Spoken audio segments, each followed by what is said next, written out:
स्वागत है आपका सुहानी कहानी पर, जहां मैं सुहानी आपको सुनाती हूँ रोज एक नई कहानी।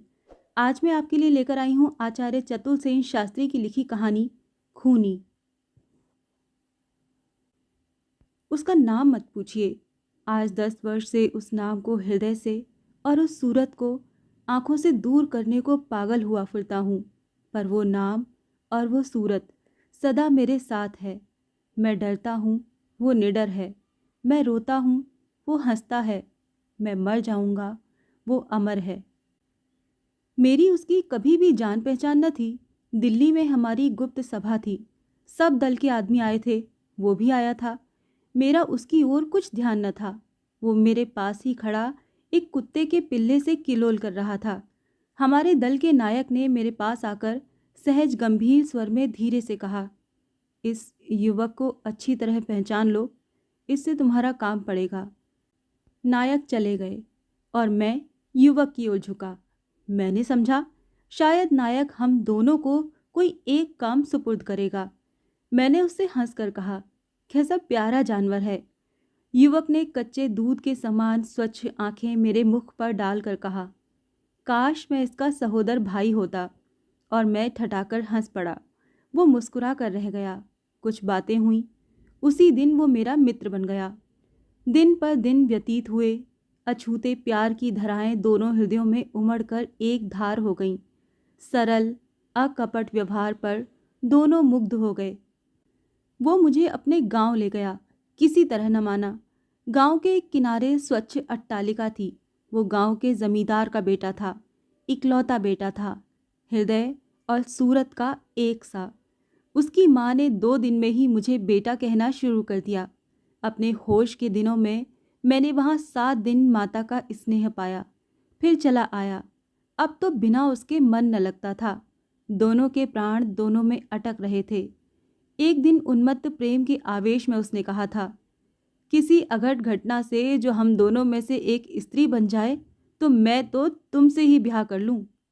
नायक से कई बार पूछा, क्यों तुमने मुझे उससे मित्रता करने को कहा था?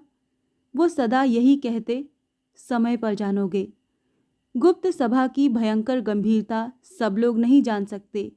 नायक मूर्तिमान भयंकर गंभीर थे। उस दिन भोजन के बाद उसका पत्र मिला है। वो मेरी पॉकेट में अब भी धरा है, पर किसी को दिखाऊंगा नहीं। उसे देखकर 2 सांस सुख से ले लेता हूँ। आंसू बहाकर हल्का हो जाता हूँ। किसी पुराने रोगी को जैसे कोई दवाई खुराक बन जाती है, मेरी वेदना को भी ये चिट्ठी खुराक बन गई है। चिट्ठी पढ़ भी न पाया था। नायक ने बुलाया। मैं सामने सरल स्वभाव खड़ा हो गया। 12 प्रधान हाजिर थे। सन्नाटा भीषण सत्य की तस्वीर खींच रहा था। मैं एक ही मिनट में गंभीर और दृढ़ हो गया। नायक की मर्मभेदी दृष्टि मेरे नेत्रों में गड़ गई, जैसे तप्त लोहे के तीर आंख में घुस गए हों। मैं पलक मारना भूल गया, मानो नेत्र में आग लग गई हो। 5 मिनट बीत गए। नायक ने गंभीर वाणी से कहा, सावधान, क्या तुम तैयार हो? मैं सचमुच तैयार था। मैं चौंका नहीं। आखिर मैं उसी सभा का परीक्षार्थी सभ्य था। मैंने नियमानुसार सिर झुका दिया। गीता की रक्त वर्ण रेशमी पोथी धीरे से मेज पर धर दी गई। नियम पूर्वक मैंने दोनों हाथों से उठाकर उसे सिर पर चढ़ा लिया। नायक ने मेरे हाथ से पुस्तक ले ली। क्षण भर सन्नाटा रहा। नायक ने एकाएक उसका नाम लिया और क्षण भर में 6 नली पिस्तौल मेज पर रख दी। वो 6 अक्षरों का शब्द उस पिस्तौल की 6 गोलियों की तरह मस्तक में घुस गया, पर मैं कंपित न हुआ। प्रश्न करना और कारण पूछना निषेध था। नियम पूर्वक मैंने पिस्तौल उठाकर छाती पर रखी और स्थान से हटा। तत्क्षण मैंने यात्रा की। वो स्टेशन पर हाजिर था। अपने पत्र और मेरे प्रेम पर इतना भरोसा उसे था, देखते ही लिपट गया। घर गए। 4 दिन रहे। वो क्या कहता है, क्या करता है, मैं देख सुन नहीं सकता था। शरीर सुन्न हो गया था। आत्मा दृढ़ थी। हृदय धड़क रहा था। विचार स्थिर थे। चौथे दिन प्रातःकाल जलपान करके हम स्टेशन पर चले। तांगा नहीं लिया। जंगल में घूमते जाने का विचार था। काव्यों की बढ़ बढ़कर आलोचना होती चलती थी। उस मस्ती में वो मेरे मन की उद्विग्नता भी न देख सका। धूप और खिली, पसीने बह चले। मैंने कहा, कहीं छांव में बैठें। घनी कुंज सामने थी, वहीं गए। बैठते ही जेब से 2 अमरूद निकालकर उसने कहा, सिर्फ 2 ही पके थे, घर के बगीचे के हैं, यहीं बैठकर खाने के लिए लाया था, एक तुम्हारा, एक मेरा। मैंने चुपचाप अमरूद लिया और खाया। एकाएक मैं उठ खड़ा हुआ। वो आधा अमरूद खा चुका था। उसका ध्यान उसी के स्वाद में था।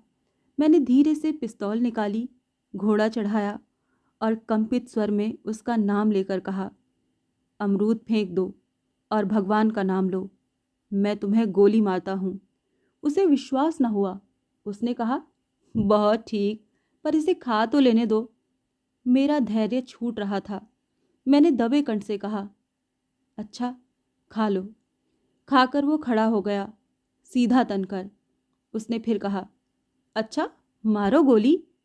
मैंने कहा, हंसी मत समझो, मैं तुम्हें गोली ही मारता हूँ, भगवान का नाम लो।